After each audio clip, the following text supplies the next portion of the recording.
اليوم رح نتعرف على مقام سيدة إليش واللي هو من أقدم الأماكن للزيارة الدينية الموجودين بلبنان.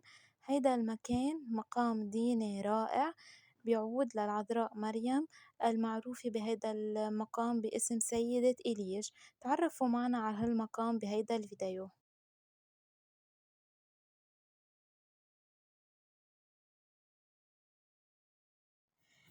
هلأ رح نفوت على مغارة صغيرة، هي مغارة من حجر طبعًا، موجود بقلبا صور وأيقونات وصليب خشبي صغير والعديد من الرسائل والتشكرات اللي الناس وضعوها عم يتشكروا فيها العذراء مريم وسيدنا يسوع المسيح بسبب شفائهم.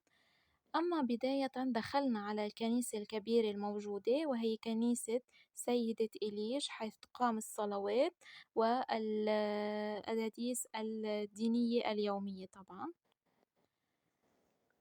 بالنسبة لهيدي المغارة الصغيرة كانوا يتخبوا فيها أثناء الحرب حيث صار فيها أعجوبة وانشقت الأرض متل ما مبين. هيدي انشقت الأرض هون لمنع دخول العدو على الناس التي اختبأت واحتمت جوا عند العذراء. هلأ رح نعمل لقطة عامة للمكان وللباحة الخارجية، وطبعا في تمثال لسيدة إليج موجود بوسط هيدي الباحة.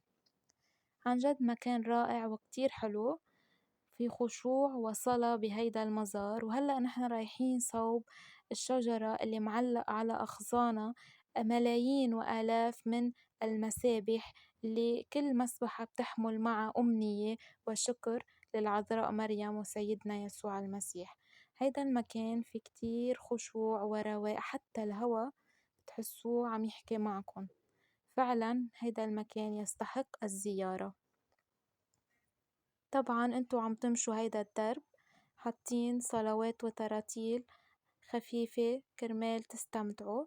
هيدي هي الشجرة وأغصان هيدي الشجرة اللي موضوع عليها الآلاف من المسابح متل ما شايفين. كل شخص عنده مسبحة برقبته بيشيلها بيتمنى أمنية وبيعلقها على غصن هيدي الشجرة. هلأ بهيدا القسم رح نمرق على جسر خشبي صغير، رح نقطع عن هيدا الجسر ونوصل على طريق كتير حلو. هيدا الطريق اسمه درب الوردية. بتمشوا ع هالدرب وبتصلوا المسبحة، وبس توصلوا طبعًا ع آخر الدرب بتكونوا ختمتوا مسبحتكن الموجودة بإيدكن. رح اترككن تستمتعوا بهالمنظر الكتير حلو. فعلًا إيمان وخشوع رهيب بهيدا المكان.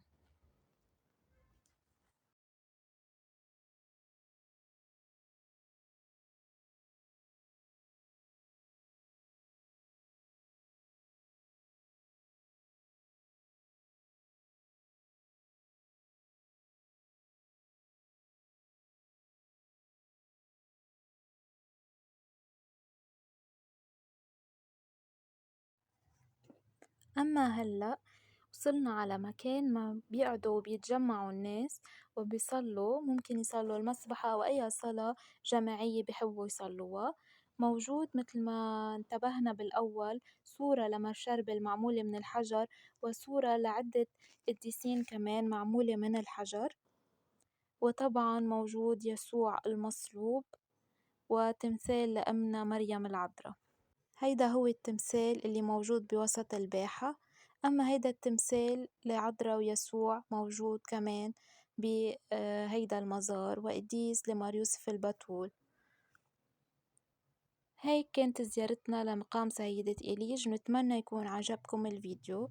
طبعا منحبكم جميعا.